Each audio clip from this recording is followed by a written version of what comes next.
Bonjour à tous. Alors déjà, un grand merci aux sponsors et aux partenaires parce que c'est grâce à eux qu'on peut être ici aujourd'hui et se raconter des belles choses sur l'agilité. Donc merci à eux.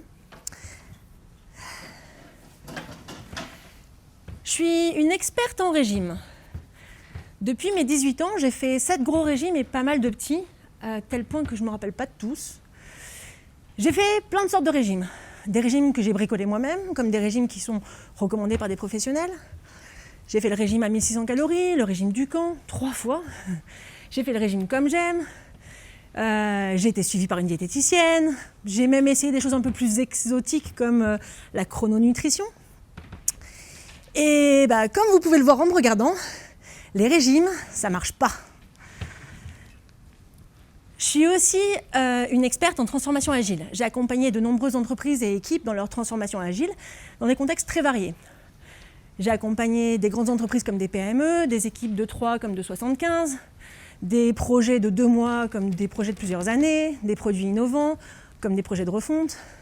Puis je discute beaucoup avec d'autres coachs des transformations agiles qui les accompagnent. Et je peux vous dire que les transformations agiles comme on les fait aujourd'hui, ça ne marche pas plus que les régimes. Souvent, les résultats sont décevants, bien en deçà des promesses de l'agilité, et ils durent rarement longtemps. Dernièrement, j'ai découvert qu'on faisait des transformations, j'ai réalisé en fait qu'on faisait des transformations agiles comme on fait des régimes. Et c'est pour ça que ça ne marche pas, justement. Je vous raconte ? Allez. Alors, des transformations agiles, il y en a de plusieurs sortes, comme pour les régimes. Je vais commencer par vous parler des transformations que j'appelle mesurettes. En gros, on va faire quelques changements sur des pratiques isolées en espérant que ça va produire un résultat important et durable. Par exemple, on va se mettre à utiliser des post-it et puis on va faire une réunion de reporting chaque matin qu'on va appeler stand-up meeting et hop, on est agile. C'est à peu près aussi bidon que cette image. Ce genre de transformation, moi ça me fait penser au régime miracle, vous savez. Buvez chaque matin un grand verre d'eau chaude avec un jus de citron dilué à l'intérieur. À Jean, je l'ai dit, oui. Et vous allez perdre 20 kilos en 15 jours sans aucun effort. Personne n'y croit. À l'opposé de ces transformations mesurettes, il y a le déploiement de frameworks prescriptifs à l'échelle d'une entreprise. Une méthode pour les amener tous à l'agilité et dans les ténèbres les lier. Et plus, alors c'est marqué Is it safe pour ceux Et plus le framework est prescriptif, plus il doit être exhaustif. Et plus il est exhaustif, plus il est complexe. Donc on va former l'ensemble des équipes aux nouvelles pratiques, sans forcément leur expliquer d'ailleurs ni l'intérêt ni le fonctionnement de ces pratiques. On va recruter massivement des accompagnants dont la principale mission sera de veiller au bon déploiement du framework. En fait, ces transformations sont purement descendantes. Les équipes n'ont que peu de maîtrise sur la mise en œuvre. Les collaborateurs ont du mal à adhérer et ils peuvent se démotiver assez vite. En fait, ces transformations-là peuvent être assez brutales finalement. Ces déploiements de frameworks prescriptifs à l'échelle de l'entreprise, moi ça me fait penser à la chirurgie bariatrique. La chirurgie bariatrique, c'est comme ça qu'on appelle la chirurgie de l'estomac en fait. La chirurgie bariatrique, c'est un changement brutal, profond, sur lequel le patient n'a que peu de maîtrise.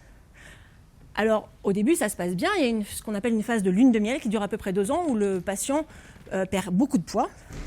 Et après, ça se gâte. On estime à 30% le nombre d'échecs de la chirurgie bariatrique par reprise de poids. Et ce nombre grimpe significativement quand le patient arrête le suivi qui, normalement, dure toute la vie. En général, cette reprise de poids s'accompagne aussi de dépression. C'est un peu pareil pour les déploiements de frameworks prescriptifs à l'échelle de l'entreprise. Au début, ça marche, parce que ce qu'on mesure, c'est l'adoption des pratiques. Et comme les équipes, elles n'ont pas le choix, forcément, ça marche. Puis, au bout d'un moment, on va commencer à se poser des questions sur les résultats réels de la transformation. Et on va commencer à observer une démotivation croissante chez les collaborateurs et une augmentation des burn-out, paradoxalement. Et si l'entreprise arrête de se faire accompagner, c'est la bérésina. Pour moi, ces frameworks agiles, en fait, ne sont pas vraiment des frameworks, c'est plutôt des méthodes. Un framework, c'est censé être un cadre général.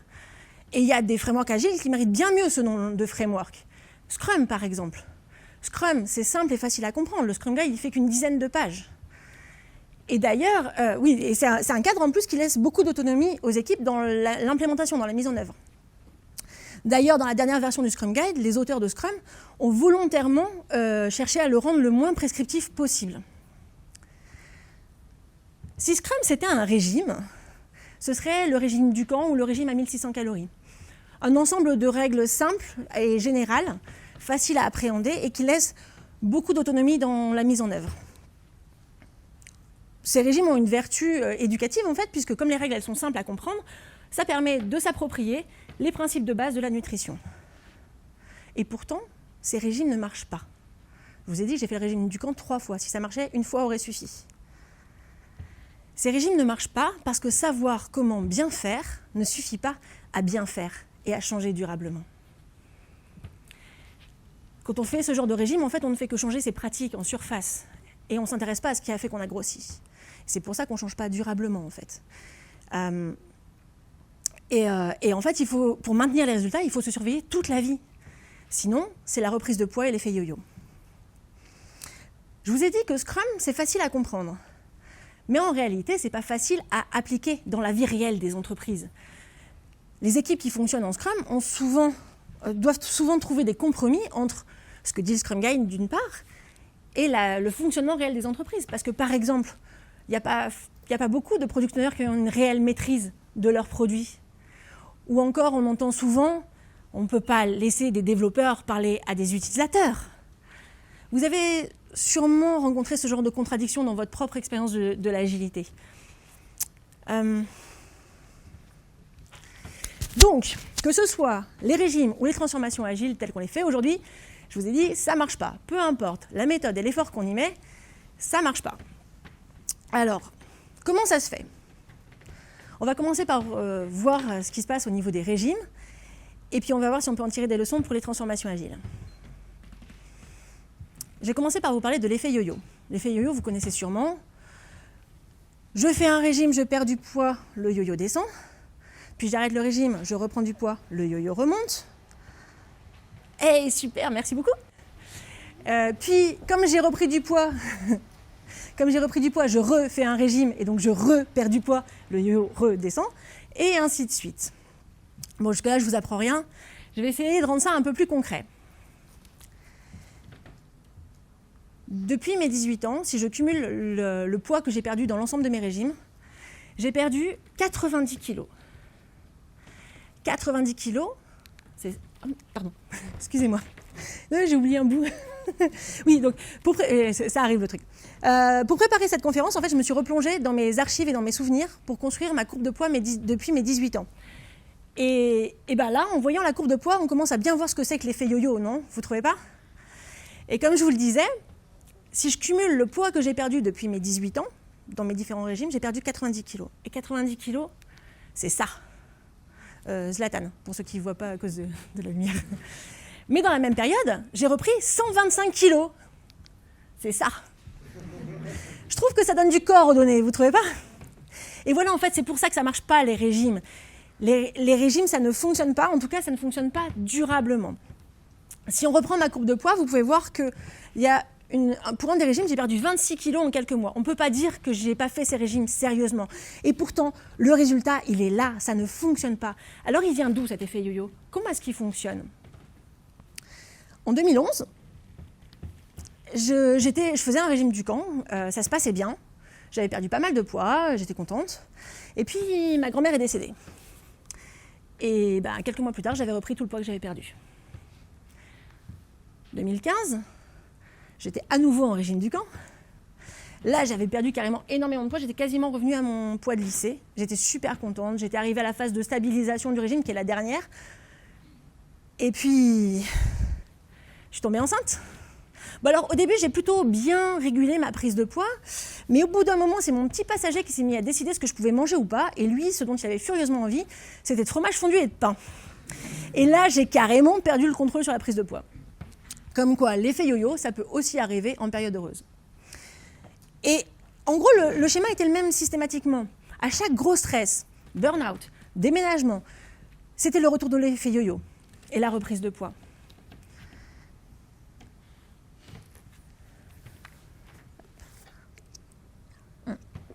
Et en fait, c'est ça la leçon. Les régimes, ce n'est pas résilient. Au moindre stress, on reprend une bonne partie du poids qu'on a perdu, voire tout le poids, et même plus. Les régimes, ça ne fonctionne que quand tout va bien, quand il n'y a pas de galère, pas d'imprévu. Mais vous savez quoi? Ça n'existe pas, ça ne dure jamais vraiment longtemps, ça, dans la vraie vie. Et heureusement, d'ailleurs, sinon on se ferait royalement chier, vous ne trouvez pas? C'est une personne qui s'est fait poser un anneau gastrique qui m'a expliqué d'une façon très claire pourquoi les régimes ne fonctionnent pas. Elle m'a dit, l'anneau a résolu mon problème de poids, mais pas mon problème avec la nourriture. Cette personne a trouvé le moyen d'ingérer, malgré son anneau, des aliments hautement caloriques et elle a repris plus de la moitié du poids qu'elle avait perdu avec l'anneau. En fait, les régimes ne s'intéressent qu'à un symptôme, le poids. Mais ils laissent de côté, en général, tout ce qui a permis la prise de poids, les causes de cette situation. Les causes de cette situation, en fait, c'est un système complexe qui contient notamment nos traumas, notre perception de nous-mêmes, de notre histoire, nos croyances. Et tant qu'on s'intéresse qu'aux symptômes poids et qu'on ne s'attaque pas à ce système qui a permis la prise de poids et même qui a intérêt à ce qu'on reste dans un poids élevé, eh ben, le changement il ne peut être que superficiel et donc il ne sera pas durable. La systémique nous le dit, toujours plus de la même chose donne toujours plus du même résultat. Plus je fais de régime, plus je perds du poids, mais plus j'en reprends. Alors, c'est la systémique qui nous donne aussi des pistes de solutions. La systémique, elle distingue deux types de changements, les changements de niveau 1 et les changements de niveau 2. Changement de niveau 1, c'est en fait des modifications de certains facteurs au sein d'un système qui, lui, reste globalement stable, par opposition à un changement de niveau 2, qui est une modification qui affecte directement le système et qui va l'amener à se modifier lui-même. Bon, je vais rendre ça un peu plus concret parce que... Un changement de niveau 2, c'est la sortie du premier iPhone en 2007. La sortie du premier iPhone en 2007, ça a révolutionné le concept même de téléphone mobile, parce que ça a changé les fondamentaux de ce que c'était qu'un téléphone mobile. Par opposition à un changement de niveau 1 qui est aujourd'hui la sortie d'un nouvel iPhone. Un nouvel iPhone aujourd'hui, c'est une optimisation des paramètres de l'iPhone. Mais ça ne change en rien fondamentalement ce que c'est qu'un iPhone ou un téléphone mobile. Appliquons ces concepts au régime. Faire un régime, c'est ajuster les paramètres de son alimentation. C'est donc un changement de niveau 1. Pour faire un changement de niveau 2, il faudrait changer la perception qu'on a de nous-mêmes, changer nos croyances, la perception qu'on a de notre histoire, etc.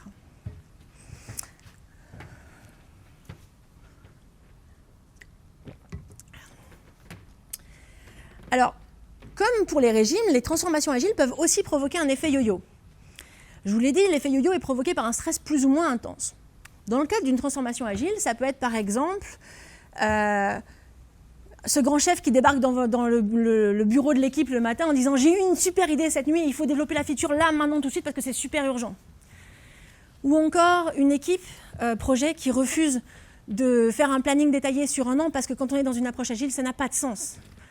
Ou encore une équipe qui décide en rétrospective de faire du mob programming et le manager qui s'y oppose fermement en disant que ça va forcément retarder le planning.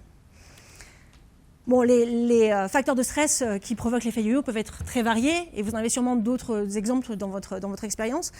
Dans ce que je vous ai cité, on remarque quand même une constante, des équipes qui s'approprient l'agilité et un management qui continue de vivre dans les anciens paradigmes. Bon, peu importe le stress déclencheur, en général, ça finit toujours un peu de la même façon. On vous a laissé faire votre expérimentation, votre truc agile, là, et puis on a bien vu, que ça ne marche pas. Et comme ça ne marche pas, on va repasser à l'ancienne méthode. Et puis on a bien vu aussi qu'en en mettant moins de command and control, les équipes, elles n'y arrivent pas. Alors on va bien en remettre du command and control.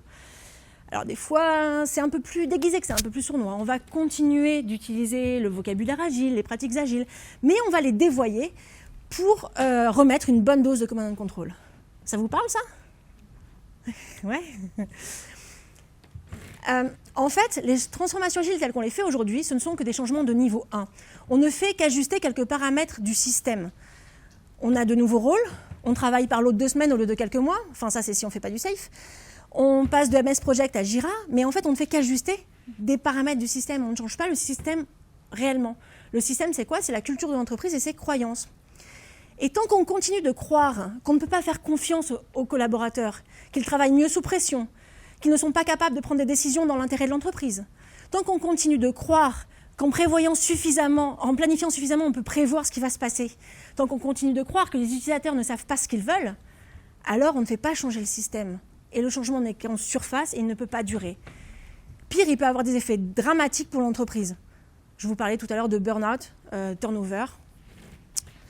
Voilà, bon, j'ai bien plombé l'ambiance, ça va? En fait, jusque-là, je vous ai expliqué que les transformations agiles et puis les régimes qu'on fait, ça ne fonctionne pas parce que ce ne sont que des changements de niveau 1, ce qui ne permet pas de changer durablement. Mais est-ce que c'est possible de changer durablement? Et si oui, comment on fait?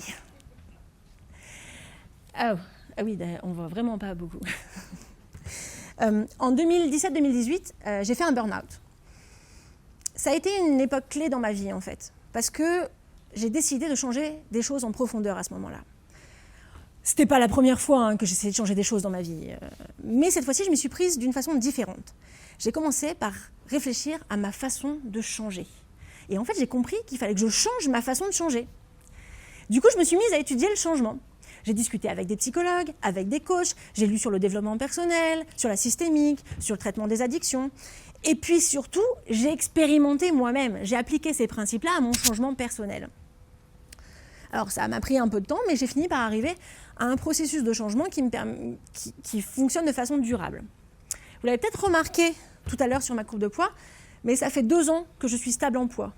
C'est peut-être un détail pour vous, mais pour moi, ça veut dire beaucoup. Et le plus beau dans tout ça, c'est que ça ne me demande plus aucun effort. Pourtant, pendant cette période, j'ai eu quelques gros stress. Je sais pas, le confinement, par exemple, des problèmes familiaux, et pourtant pas d'effet yo-yo. En fait, comment je suis arrivée à ce résultat-là? J'ai appliqué mon processus de changement durable que j'avais affiné ces dernières années. En fait, ce processus, c'est le résultat de tout ce que j'ai appris sur le changement, à la fois par la théorie, mais aussi par l'expérimentation, dans mes accompagnements comme dans mes changements personnels. Et aujourd'hui, je viens vous offrir ce processus pour que vous puissiez à votre tour apprendre à changer durablement et à aider les autres à changer durablement. C'est un processus en 4 étapes. La première étape, c'est de définir, de comprendre pourquoi on veut changer. Quelle est la situation qu'on veut atteindre? Donc pourquoi en 2 mots. Pour faire ça, on va commencer par regarder... Alors, ah oui, je vois que vous ne voyez pas bien. J'ai partagé le poster complet en fait sur mon LinkedIn.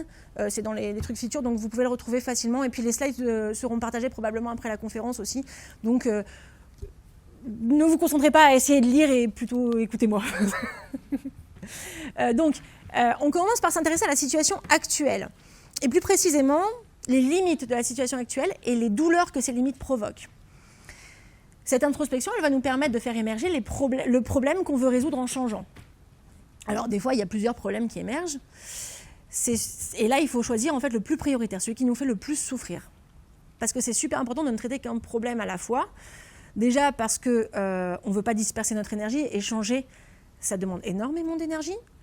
Mais aussi parce qu'on veut pouvoir savoir quel changement a provoqué telle ou telle amélioration ou aggravation pour pouvoir en tirer des leçons. Donc, on choisit le problème qu'on veut traiter en changeant et on va chercher à décrire la situation souhaitée de la façon la plus concrète possible. À quoi ça ressemble? Qu'est-ce que ça implique? Est-ce qu'on a vraiment envie de ça? On va aussi définir des indicateurs de progrès pour savoir si on se rapproche de cette situation souhaitée et des indicateurs de succès, savoir si on y est arrivé. Jusque-là, moi, j'avais toujours cherché à perdre du poids. Mais cette fois-ci, j'ai compris que la perte de poids, c'était probablement qu'une solution parmi d'autres à mon vrai problème, ma vraie douleur. Le truc, c'est que je ne savais pas ce que c'était ma vraie douleur, mon vrai problème, en fait. Donc j'ai pas mal réfléchi, et puis je me suis rendu compte que ma vraie douleur, c'était les sentiments négatifs qui m'envahissaient quand je regardais mon corps dans le miroir. En fait, j'aimais pas mon corps, voire même je le détestais, et ça me faisait beaucoup souffrir. Du coup, ma situation souhaitée, c'est devenu « je veux accepter mon corps tel qu'il est ». Alors oui, bien sûr, j'aurais pu dire « je veux aimer mon corps tel qu'il est », mais ça me paraissait complètement impossible. Et vous ne pouvez pas y arriver si vous partez perdant. Donc, je veux accepter mon corps tel qu'il est. Cette phase-là demande beaucoup d'introspection et de prise de recul. Dans le cadre d'une transformation d'entreprise, il peut être utile de se faire accompagner par un coach qui va vous aider à prendre ce recul en vous posant des questions, en vous décrivant ce qu'il voit. Bon, ça sous-entend aussi que le coach ne doit pas avoir d'idées préconçues sur le problème à traiter et la situation qu'on voudrait atteindre. C'est pas à lui de le définir. Alors, voyons voir ce que ça pourrait donner, cette première étape du processus sur des entreprises. On va prendre quelques exemples. On va commencer par l'entreprise machin. Vous voyez, j'ai été très créative dans le nom de mes entreprises exemples. Donc l'entreprise machin, alors à sa création, l'entreprise machin, elle a révolutionné son secteur par la création de ses produits qui étaient très innovants, ce qui lui a permis de s'imposer comme un acteur majeur de son domaine en fait. L'entreprise a grossi, elle a fait évoluer ses produits au fur et à mesure que la technologie évoluait, mais dernièrement, petit à petit, ses utilisateurs commencent à se désintéresser et à abandonner les produits de l'entreprise machin, au profit en fait de nouveaux entrants sur le marché. Du coup, un consultant pourrait proposer en première intention une transformation agile pour booster l'innovation de l'entreprise machin. Nous, on va plutôt dérouler le processus de changement durable pour voir ce que ça donne. Donc, on va commencer par creuser la situation actuelle. Et en creusant la situation actuelle, l'entreprise machin découvre qu'en fait, on ne peut pas dire qu'elle n'innove pas, parce qu'elle dépose bon nombre de brevets. Mais ce ne sont que des innovations techniques, technologiques, que les utilisateurs ne voient pas. Et parlons-en des utilisateurs. En fait, les équipes de l'entreprise machin ne leur parlent quasiment plus. Ils se basent sur la connaissance utilisateur qu'ils ont acquise il y a une dizaine d'années. Du coup, ce n'est pas étonnant qu'ils n'arrivent pas à anticiper leurs besoins et qu'ils se retrouvent à suivre le marché plutôt que d'ouvrir le chemin. Du coup, le problème que l'entreprise machin veut résoudre, c'est la méconnaissance de ses utilisateurs. Et la situation souhaitée qu'ils décrivent, ça devient nous sommes en contact permanent avec nos utilisateurs de façon à comprendre et anticiper leurs besoins. On va passer maintenant à l'entreprise Truc. Quand je vous disais que j'étais créative. L'entreprise Truc, en fait, c'est une entreprise B2B qui a bien réussi, qui fonctionne, qui marche bien. Elle a pas mal de clients. Mais dernièrement, il y a pas mal de turnover et l'entreprise perd des compétences clés. À la énième démission, le fondateur, Serge, décide que trop, c'est trop et qu'il faut faire quelque chose. Donc, il se fait accompagner par une coach. Et donc là encore, on pourrait proposer une transformation agile pour... Ah oui, pardon, excusez-moi. Désolée, je suis allée un peu vite. Et en fait, voilà ce que la coach l'aide à découvrir à Serge. Serge, il s'est impliqué corps et âme dans le développement de son entreprise. Et encore aujourd'hui, il s'implique dans chaque projet. Sauf que depuis 2 ans, le nombre de clients a fortement augmenté et qu'il n'a pas la disponibilité pour s'impliquer autant dans chaque projet. Donc, il manque de temps. Il devient en fait un goulet d'étranglement pour les projets qui prennent du retard. Et puis, comme il passe moins de temps sur les projets, il perd de sa pertinence technique. Et du coup, il se retrouve de plus en plus à prendre des décisions contre l'avis de l'équipe. Et quand ça ne se passe pas bien, il blâme les équipes. D'où la démotivation et le turnover. Alors, là encore une fois, donc, la transformation agile, ça pourrait être une réponse en première intention d'un consultant qui voudrait promouvoir l'auto-organisation. Mais la coach va plutôt opter pour le processus de changement durable et elle va discuter avec Serge de la situation qu'il souhaite atteindre. Donc Serge veut que les équipes soient plus autonomes pour qu'il ne soit plus un bloqueur en fait. Et là, la coach lui explique que en fait, le seul changement qu'il peut maîtriser, c'est le sien, pas celui des autres en fait. Et que c'est en changeant lui-même qu'il pourra entraîner ensuite le changement de toute l'entreprise. Donc elle lui demande, quel changement voulez-vous personnellement entreprendre pour permettre ensuite à vos équipes d'être plus autonomes ? Serge réfléchit et puis il dit, je laisse les équipes prendre des décisions sur les projets et je les soutiens dans la mise en œuvre. La coach dit, c'est pas mal. Mais qu'est-ce qui se passe si une équipe prend une décision qui a un résultat négatif pour l'entreprise ? Ils discutent comme ça, un moment, pour affiner la situation souhaitée, et voilà ce qu'ils obtiennent au final. J'accompagne les équipes dans l'apprentissage du processus de prise de décision pour minimiser les risques. Je soutiens les équipes dans la mise en œuvre de leurs décisions et je leur propose mon aide bienveillante pour tirer les leçons de leurs échecs. Pour mesurer les progrès et la réussite de cette transformation, on pourrait s'intéresser par exemple au nombre de décisions réellement prises par Serge ou à la confiance qu'il a dans les décisions prises par ses équipes.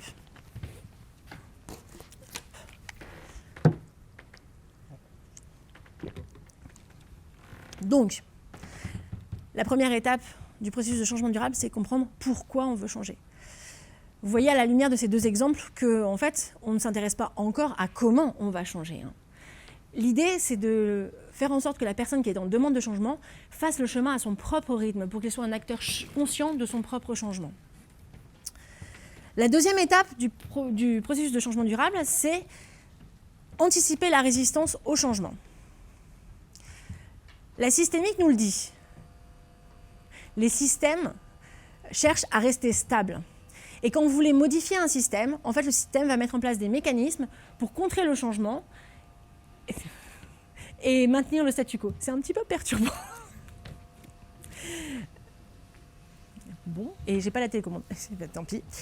Je disais, le système va mettre en place des mécanismes pour contrer le changement et maintenir le statu quo.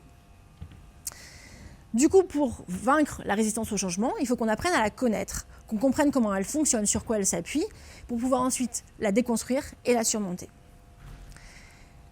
Un jour, mon ami Benjamin Cabane m'a parlé des bénéfices secondaires à ne pas changer. Et là, ça m'a fait tilt. On n'est pas forcément conscient de ces bénéfices, mais notre système, lui, les connaît bien, ces bénéfices à ne pas changer, et il va les défendre becs et ongles. Parce qu'il pense que si on change, on va perdre les bénéfices et que c'est mauvais pour nous. Alors, une partie de ces bénéfices peut être réelle, et on verra plus tard dans le processus comment on fait pour les obtenir autrement. Mais on va découvrir à cette étape qu'une bonne partie de ces bénéfices sont en fait illusoires et qu'ils reposent sur des croyances limitantes. Alors, des croyances limitantes qui sont issues en fait de notre histoire et de notre vision du monde. Pour apprendre à identifier vos croyances limitantes, je vous invite à aller lire l'article de Bloculus sur le sujet des croyances limitantes. C'est très détaillé, il vous donne plein d'astuces pratiques pour le faire. Croyances limitantes. Ah oui. Alors, il y a un dernier élément dans cette étape d'anticiper la résistance au changement, c'est envisager l'échec. Ça ressemblerait à quoi d'échouer? Comment je saurais que ça ne marche pas? Et qu'est-ce que je pourrais faire si ça ne marche pas? L'idée, ce n'est pas de construire des stratégies qu'on va réellement mettre en œuvre si jamais ça ne marche pas. C'est plutôt de dédramatiser l'échec. En fait, en imaginant un plan B, un plan C et peut-être même plus, vous vous rendez compte que vous êtes tout à fait capable de réorienter votre stratégie en cas d'échec. Et du coup, vous ne serez pas paralysé par l'échec. Bon, moi, dans cette étape du processus de changement, j'ai découvert des trucs assez surprenants sur moi-même. J'ai découvert qu'un de mes bénéfices à être grosse, c'était de ne pas tenter les harceleurs de rue. Bénéfice un petit peu illusoire, en fait, mais qui repose sur des croyances complètement bidons. Croyances comme les relous ne s'en prennent qu'aux jolies femmes. Il faut être mince pour être jolie. Ça, c'est une croyance qui me vient de ma mère. Merci, maman. Je ne suis pas capable de me défendre quand on me harcèle. Ça, c'est une croyance qui me vient d'une agression que j'ai subie à 18 ans et contre laquelle je n'ai pas su me défendre. Aujourd'hui, je sais que ces croyances sont fausses, maintenant que je les ai identifiées.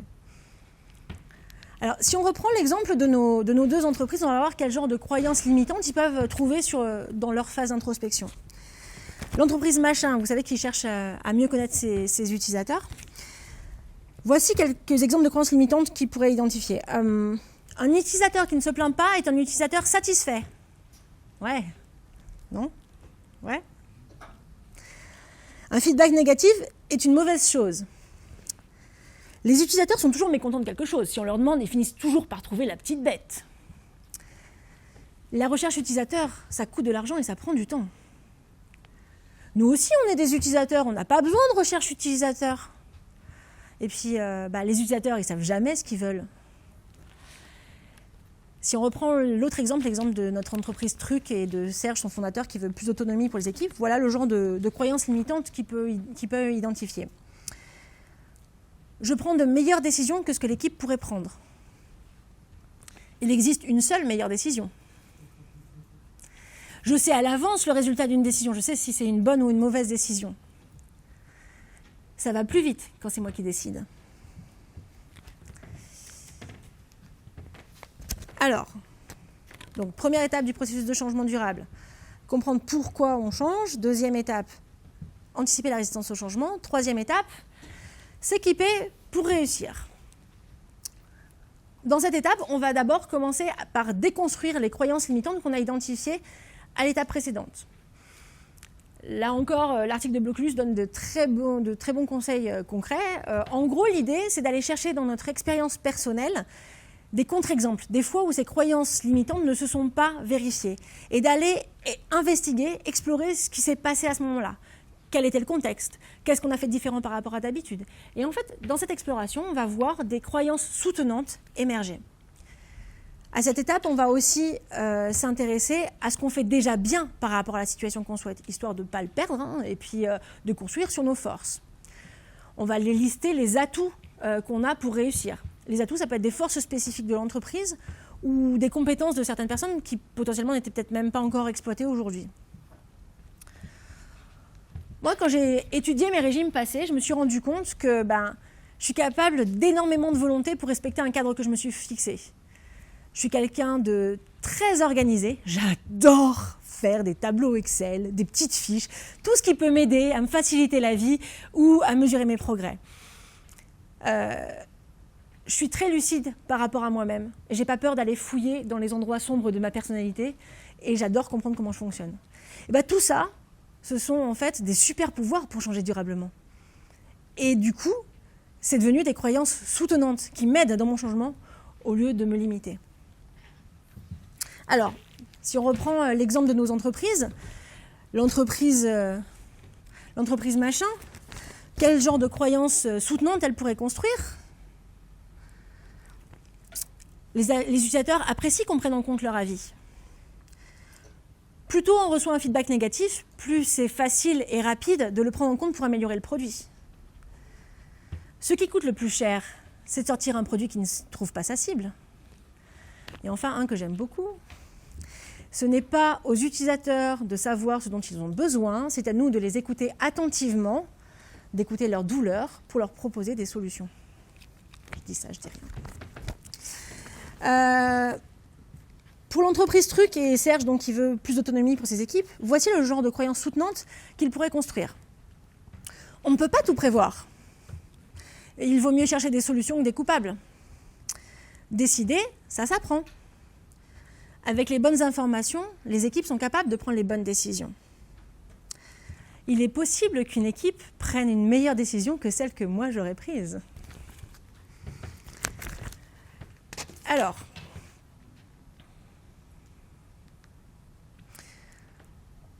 donc les 3 premières étapes du processus de changement, comprendre pourquoi on veut changer, anticiper la résistance au changement et s'équiper pour réussir. Vous voyez que jusque-là, on n'a pas du tout parlé de comment on va changer. On n'a pas parlé de solutions, de méthodes, de pratiques. Ça veut dire que dans une transformation d'entreprise, à ce moment-là, on n'a pas encore parlé d'agilité. Je dis ça, je dis rien, mais je dis quand même. On n'en a pas encore parlé, mais alors du coup, on va l'aborder dans la dernière étape, la 4e et dernière étape, qui est expérimenter. En fait, dans cette étape, on va mettre en place un changement à la fois jusqu'à arriver à la situation souhaitée. On va commencer par identifier le premier pas qu'on veut faire. En fait, moi, je vous conseille de commencer par en identifier 3 possibles de premiers pas. Parce que notre première idée, ce n'est pas forcément la meilleure. Alors, l'idée n'est pas d'arriver au premier pas parfait, puisqu'on va itérer, donc on a tout le temps d'améliorer les changements qu'on veut mettre en place, mais quand même d'essayer de trouver un bon premier pas. Si vous manquez d'idées, vous pouvez vous reporter, en fait, par exemple, aux bénéfices réels qu'on avait identifiés dans la 2e étape, et vous poser la question, comment je pourrais obtenir autrement ces bénéfices réels? Ou encore, vous pouvez aller chercher du côté des croyances soutenantes qu'on a identifiées dans la 3e étape et vous demander quel changement je peux mettre en place pour commencer à ancrer cette croyance soutenante. Une fois que vous avez ces 3 premiers pas possibles, il va falloir choisir. Alors moi, ce que je vous invite à faire, c'est de vous poser ces 3 questions-là. Quel est le premier pas qui me paraît avoir l'impact positif, le plus positif par rapport à ma situation souhaitée? Est-ce que je me sens prêt à faire ce premier pas? Et est-ce que j'ai envie de le faire? Ensuite, on définit une durée pour l'expérimentation, une fois qu'on a choisi ce premier pas. On fait l'expérimentation. Pendant ce temps, on note ce qui se passe, les faits, nos émotions, les difficultés qu'on rencontre, les apprentissages, ce qui va nous permettre finalement de tirer le meilleur parti de l'expérimentation. Et à la fin de l'expérimentation, on va évaluer nos critères de progrès pour savoir ce qu'on va faire de cette expérimentation, de ce changement en fait. Est-ce qu'on le garde? Est-ce qu'on le jette? Ou est-ce qu'on l'adapte dans une prochaine expérimentation? Puis ensuite, on va évaluer nos critères de succès pour savoir si on est déjà arrivé à notre situation souhaitée, auquel cas vous pouvez faire la fête, ou si on n'y est pas encore, vous repartez pour un tour d'expérimentation. Pour moi, ça a été le premier pas qui a été difficile. En fait, je vous ai dit que ma situation souhaitée, c'était d'accepter mon corps tel qu'il est. Et pour faire ça, j'ai décidé que le premier pas, c'était d'arrêter de me soucier de mon poids. Et donc, pour arrêter de me soucier de mon poids, j'ai décidé de manger ce qui me faisait envie et de ne plus me peser. Alors, je vous avoue qu'au début, le lâcher-prise, ça n'a pas été facile. Et puis, après, je me suis dit, bon, tu vas faire une expérimentation sur 2-3 mois, tu risques quoi? Qu'est-ce qui peut arriver au pire? Que tu reprennes beaucoup de poids? Au point où t'en es, ça ne fera pas grande différence. Et puis, si jamais c'est le cas, tu le verras bien dans tes habits, en fait, tu auras tout le temps de réorienter ta stratégie. Donc, du coup, j'ai fait ça pendant cette période-là, j'ai mangé ce qui me faisait envie, sans me priver de rien. Sans excès non plus, puisque j'étais connectée à mes envies, mais je me suis privée de rien. Et là, j'étais super surprise du résultat. Mon poids n'a pas bougé. J'ai cassé le cercle vicieux de la reprise de poids. Depuis, j'ai continué à expérimenter un petit changement à la fois. Et aujourd'hui, je suis beaucoup plus à l'aise avec mon corps, au point d'en parler en conférence.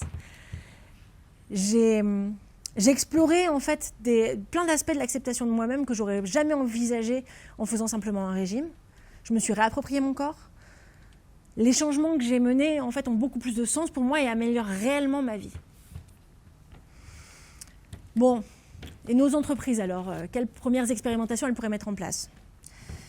Alors, l'entreprise Machin, pour mieux connaître ses utilisateurs, par exemple, elle pourrait décider de mettre en place un mécanisme de collecte de feedback à des moments clés de l'expérience utilisateur. Ou elle pourrait décider de contacter ses anciens utilisateurs pour comprendre pourquoi ils ont abandonné les produits. Ou encore, elle pourrait organiser un brainstorming avec ses utilisateurs pour penser aux prochaines fonctionnalités ou aux prochains produits. Ah oui, j'avais oublié de... notre entreprise Truc, alors Serge, il a bien retenu ce que lui a dit sa coach. Il doit commencer par changer lui-même s'il veut pouvoir changer le reste de l'entreprise. Donc les premiers pas seront forcément des changements personnels. Alors voilà quelques exemples de changements qu'il pourrait expérimenter. Ne pas intervenir de lui-même dans les projets. Quand on lui demande de décider, commencer par demander l'avis de l'équipe, puis appliquer son processus de décision à voix haute sur la proposition de l'équipe. Et ensuite, soutenir l'équipe dans le... Pardon, excusez-moi, j'étais perturbée par le temps. Appliquer son processus de décision, de prise de décision à voix haute sur la proposition de l'équipe, en fait, pour leur apprendre à prendre des décisions. Une autre expérimentation possible pour Serge, ça serait de prendre 1 mois de vacances ou plus. Voilà.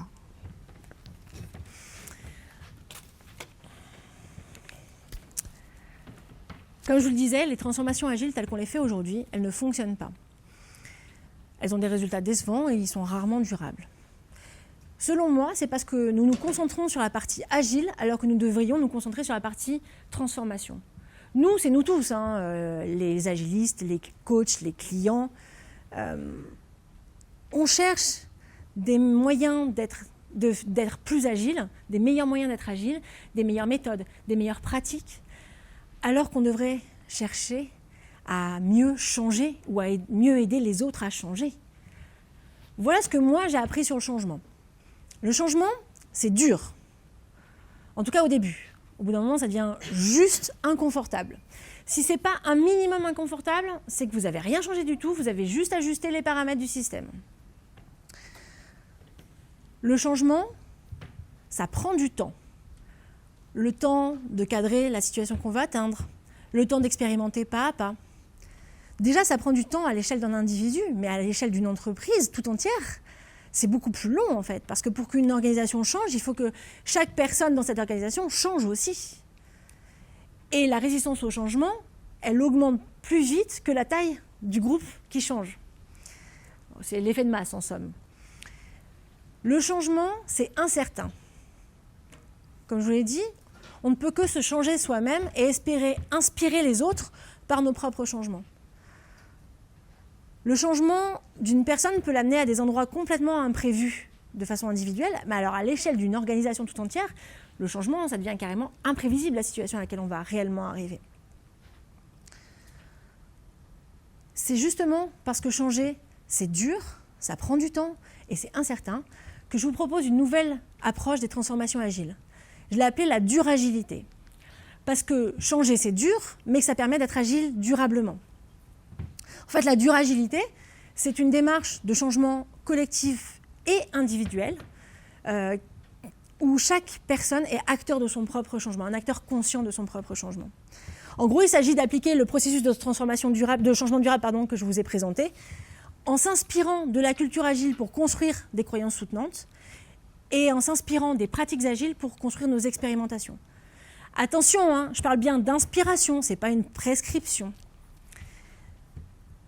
Je suis fermement convaincue des bienfaits de l'agilité et je sais qu'on peut changer nos entreprises plus durablement pour qu'elles soient plus agiles, si on apprend à changer.